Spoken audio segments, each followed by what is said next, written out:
Et bonjour tout le monde, on se retrouve pour une toute nouvelle vidéo sur No Limits 2. Alors désolé, on ne se retrouve pas sur Planet Coaster parce que tout simplement j'ai des petits soucis, je n'arrive pas du tout à trouver l'Alpha 3 de Planet Coaster. Je vais essayer de contacter Frontier. Alors c'est un peu compliqué parce qu'en fait si vous voulez l'Alpha 3 ça marque le début de Planet Coaster sur Steam. Avant Planet Coaster était vraiment indépendant, c'était sur le launcher Frontier. Donc là voilà, je vais devoir essayer de m'arranger avec Frontier, je ne vous garantis absolument rien. Ça va prendre un peu de temps parce que je crois que Frontier ont aussi des restrictions parce que nous sommes en période de confinement, en pleine crise de Covid-19. Donc voilà, évidemment, contacter des gens à cette période-ci, c'est un peu compliqué. Dans les parcs, j'y arrive un petit peu, mais dans des petites entreprises comme ça, enfin des petites entreprises, quoi que non, Frontier, c'est quand même, c'est quand même une moyenne entreprise, même si elle est connue. Il n'y a pas énormément de salariés dans cette boîte. Mais voilà, je vais essayer de faire de mon mieux pour essayer vraiment de contacter. En plus, je ne sais même pas s'ils vont me répondre favorablement. Donc voilà, je ne sais pas si la série va vraiment continuer, s'il va y avoir d'autres choses. En tout cas, j'aimerais vraiment continuer cette série parce qu'elle vous plaît et elle me plaît. Donc ce serait sympa. Bref. On se retrouve sur No Limits 2 parce que ça reste aussi une série phare de ma chaîne. En tout cas, les vues le prouvent. Que vous adorez cette série, moi aussi. Hein, on découvre des créations de la communauté absolument fantastiques. Et là, on se retrouve avec un coaster qui lag beaucoup, beaucoup, beaucoup. Je suis désolé, c'est pas de ma faute. Sinon, encore une fois, c'est No Limits 2. C'est pas moi. Mon PC a largement la capacité de faire tourner No Limits 2 sans problème. Mais on se retrouve avec un parc, en tout cas avec un coaster de chez Arrow Development, et c'est un Arrow dans le style, dans la veine de Loch Ness Monster à Busch Gardens Williamsburg. En plus avec la musique bien chinoise, ça me fait penser un petit peu à Dragon Khan, cet esprit chinois, me direz-vous. Hein, mais je sais pas si vous me comprenez, parce qu'il y a aussi dans Dragon Khan, bon, la palette de couleurs est beaucoup plus rouge que ça fait vraiment très cité interdite. Là, on est vraiment, je sais pas, ça fait très traditionnel, très Chine traditionnel. Que Dragon Khan, c'est bien impérialiste comme il faut. Bon, enfin bref, c'était le petit côté parenthèse thématique. Donc c'est parti pour une petite on-ride de notre magnifique Arrow Dynamics. Alors, putain, cette montée, elle me fait penser à Coaster.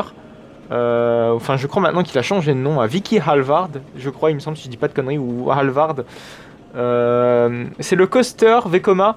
C'est le MK700, si je dis pas de conneries, ou 900.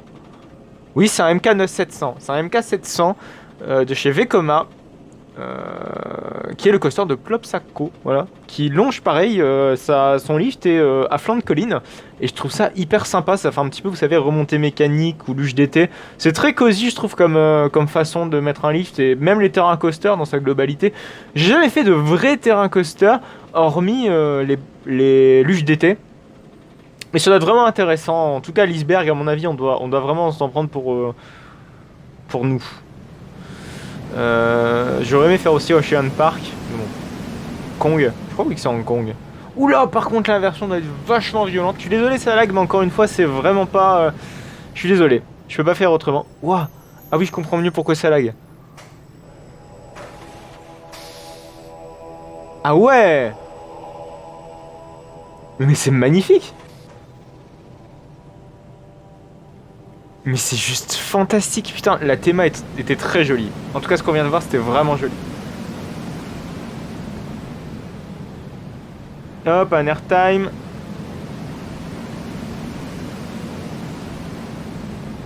Un loop. Enfin, deux en l'occurrence. Oui. Un à la suite. Et je sais pas, j'ai vu des catwalks au fond. Qu'est-ce que c'est que ça? Pourquoi mettre des catwalks ici? Ok, il y a une zone de frein. J'ai pas compris l'intérêt de mettre des catwalks en arrière.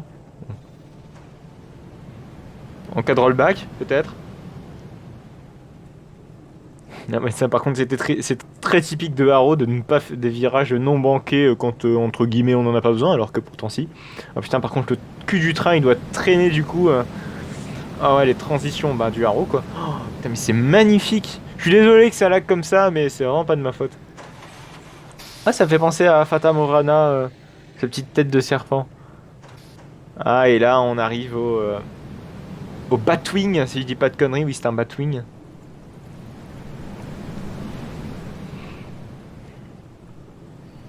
Une version très vécomesque. Je crois qu'il y a qu'un BM qui possède ce genre d'inversion. Et même Arrowtesque, hein, si on pourrait dire. Bon, on va vite quitter cette map parce que malheureusement, eh ben, elle nous pose des gros soucis de performance, ce qui est franchement dommage. Pourtant, ce coaster est super joli, super sympa. Ah, c'est dommage qu'on ne puisse pas, on ne puisse pas s'attarder un petit peu plus dessus parce que il est vraiment très joli ce coaster. Bref, c'est dommage. En tout cas, j'ai bien aimé aussi la partie Dark Ride. La partie Dark Ride était super jolie. Mais ouais, voilà, c'est dommage qu'on n'ait pas pu plus s'attarder là-dessus. Bon, c'est pas trop grave. Alors, on va continuer avec un autre coaster. Cette fois-ci, c'est un GCI. On verra. Alors, oui, aujourd'hui, je vais vous montrer un Raptor Track RMC. Vous allez voir, c'est génial. C'est le Raptor Track apparemment de Six Flags Great Adventure. On verra juste après ce que ça va donner. Mais apparemment, c'est un coaster custom. Alors, donc là, cette fois-ci, visiblement, ce ride-là est beaucoup moins lourd que le précédent. Le précédent était 3 fois plus lourd que le ride qu'on m'a présenté. Donc on verra ce que ça va donner. J'espère que ça va pas trop laguer. C'est un wooden coaster de chez Great Coaster International, qui, je le répète, est un constructeur américain. Tout comme l'était CCI à l'époque, Custom Coaster International. C'est parti. Voilà. Ah, ça lag beaucoup moins. Oh putain, ça fait du bien. On est dans le thème western, on change un petit peu de thème, même si c'est un thème qui est très récurrent, et son nom c'est Tornado. Voilà. Ça me fait penser beaucoup au style qu'ont beaucoup de parcs Cedar Fair. Par exemple avec Copperhead Strike ou avec Maverick. Ça fait vraiment beaucoup penser à Parc Cedar Fair. C'est peut-être un coaster Cedar Fair aussi. Hein. C'est peut-être une recreation, mais ça m'étonnerait. Non, oui, ça m'étonnerait. Une pure création. Par contre, si j'y décolle... Putain, la station, elle est super bien foutue, je trouve. Ah, la vache. En plus, avec les portillons personnalisés, c'est génial.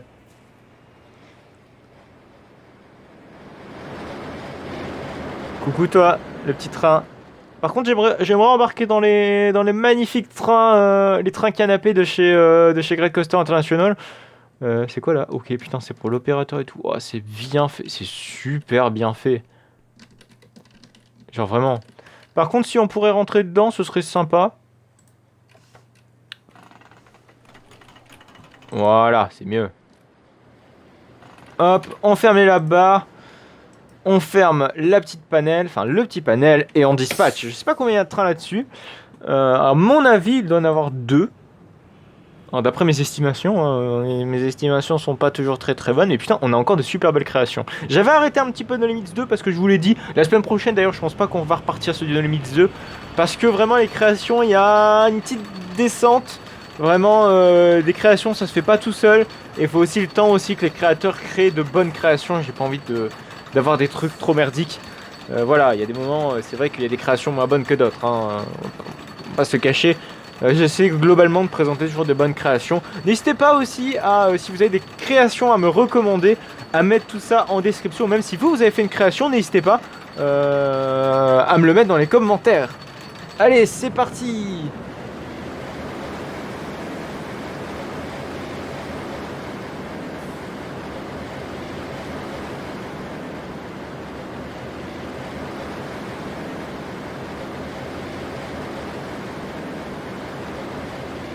Style très GCI, on reconnaît bien la patte un petit peu Yolis and the Drac.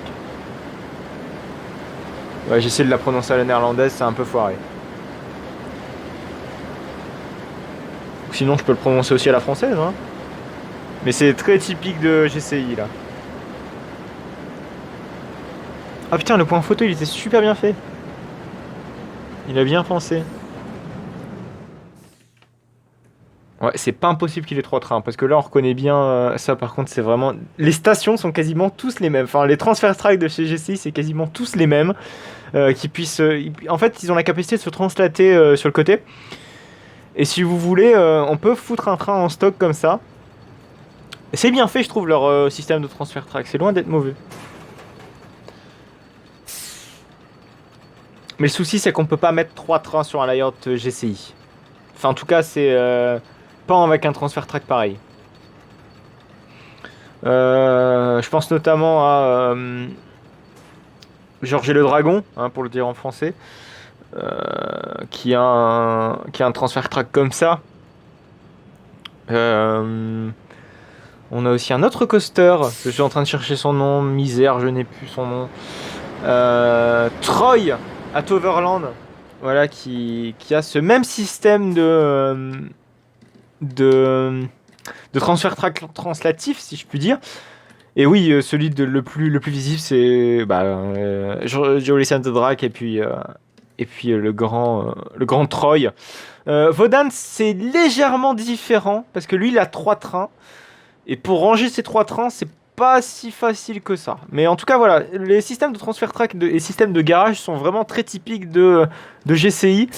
Comme sur des constructeurs par exemple en acier ou même sur des RMC, on a vraiment des stations où est-ce qu'on peut vraiment ranger les trains. Là, c'est juste on décale le transfert track et le train reste là littéralement. C'est très très très typique de GCI. On peut même faire le test, vous allez voir, c'est comme ça je peux vous illustrer. Ah, par exemple pour ranger un train. Ah non, non, non. Ouais, oh putain, je sais pas si ça passe par contre. Je sais pas si le train s'est arrêté au bon endroit. Oh, si, ça a l'air de le faire. Oh ouais, non, oh, non, non, non, non, non. Parce qu'il doit vraiment s'arrêter au bon endroit et là c'était pas trop le cas.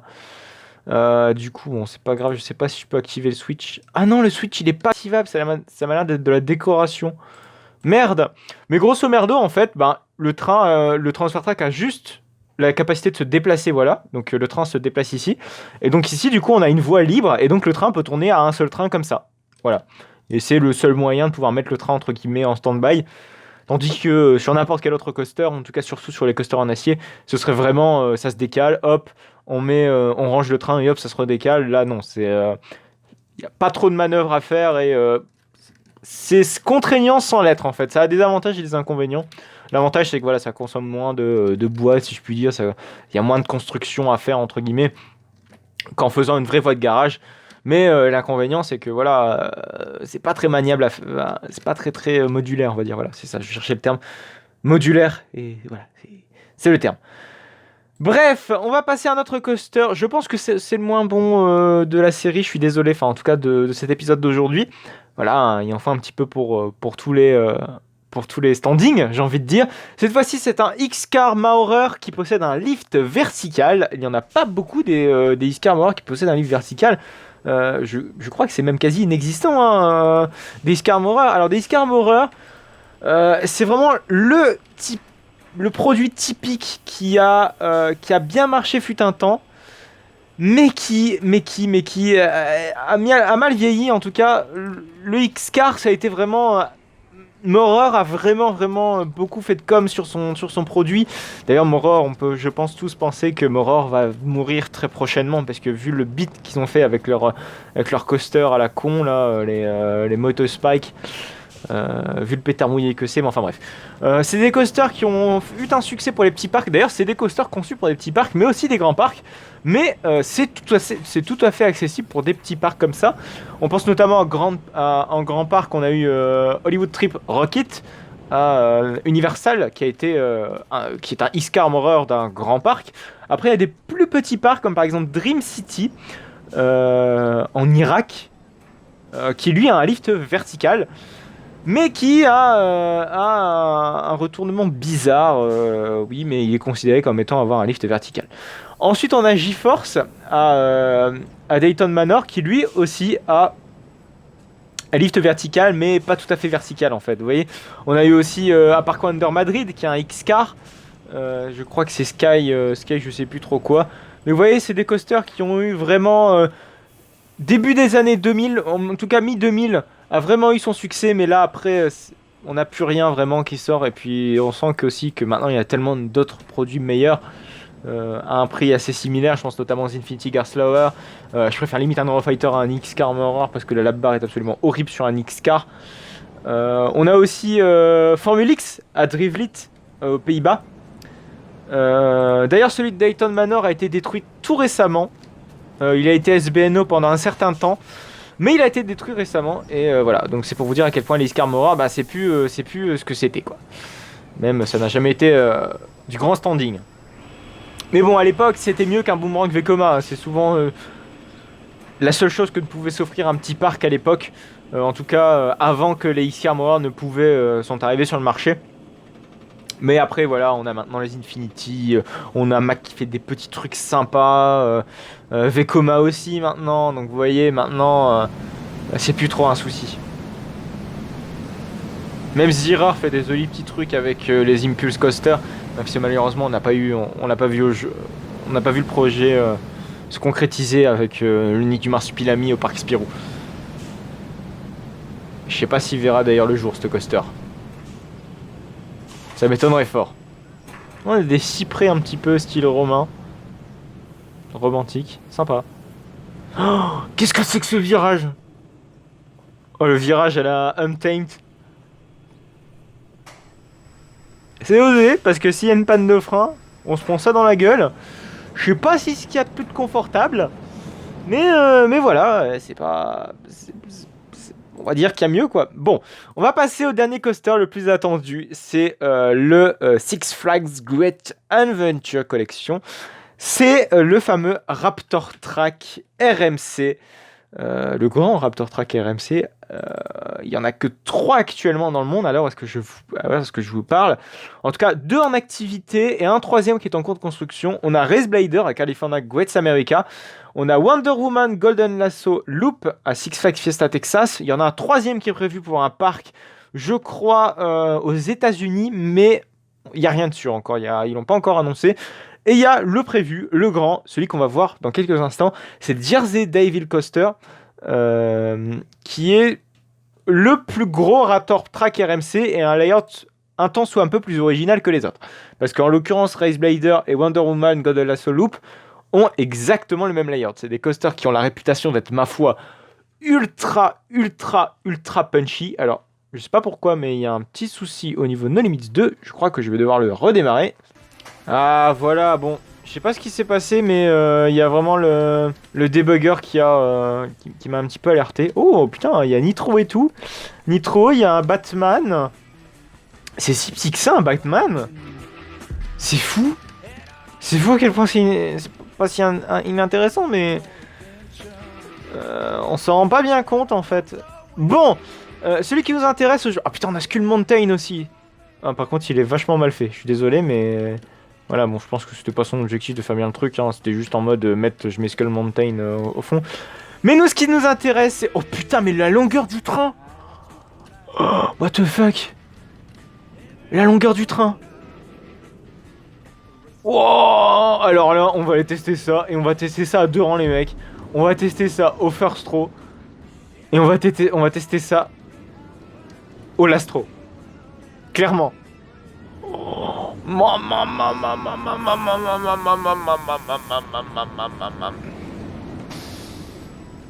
Bon, c'est parti. Premier rang. Rien qu'à voir l'extérieur, ça me donne envie.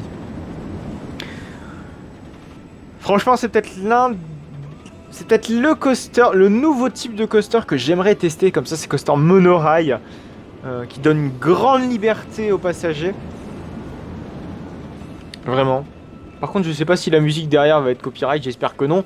Donc, j'essaie de bien parler comme d'habitude. Mais putain, est-ce qu'il a l'air intéressant ce coaster?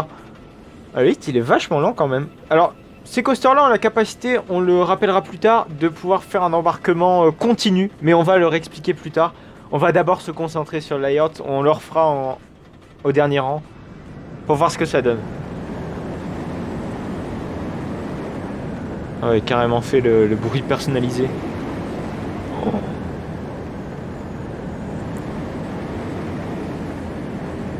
C'est fou. C'est fou qu'il a réussi à comment révolutionner la façon de faire les coasters. C'est incroyable.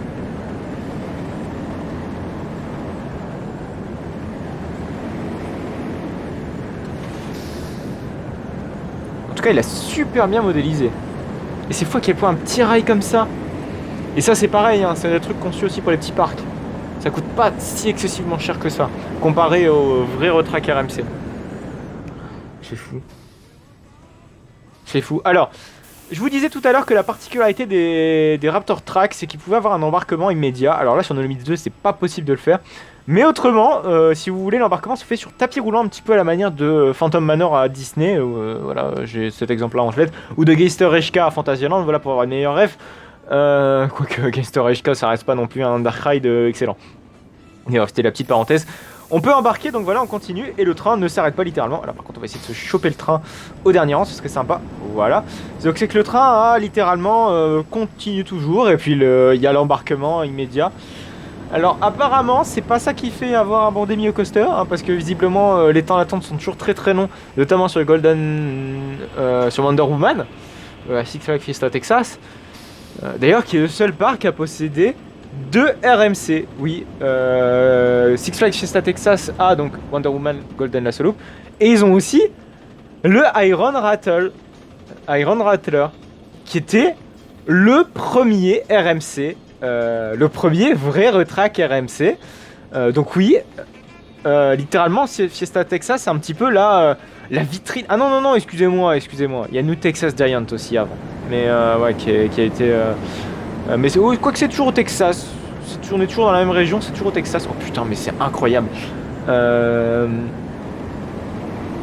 Donc vraiment le Texas c'est un petit peu la vitrine, si je puis dire, la région vitrine. Enfin, l'état vitrine de RMC, c'est rigolo de voir ça. Puisqu'ils ont débuté avec New Texas Giant à Over Texas. Et puis après, ils ont construit Iron Rattler à Fiesta Texas. Et leur gros premier Raptor à Fiesta Texas avec Golden Lasso Loop. Franchement, c'est un coaster qui déboîte. En tout cas, il a l'air d'être déboîté. C'est juste foudroyant d'airtime. C'est très airtime-esque.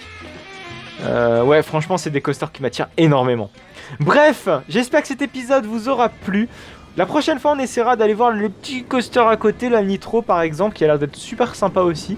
Bon, c'est du BM, hein, on est loin des tueries RMC. Mais bref, voilà. J'espère que cette vidéo vous aura plu. En tout cas, n'hésitez pas à liker, n'hésitez pas à commenter, n'hésitez pas à vous abonner pour ne plus manquer aucune autre de mes vidéos. Vous pouvez également me suivre sur mon compte Twitter et sur YouTube. Vous pouvez me faire des petits dons ou faire des dons en visionnant de petites publicités. C'est 100% gratuit et ça m'aide financièrement. Allez, à plus tard.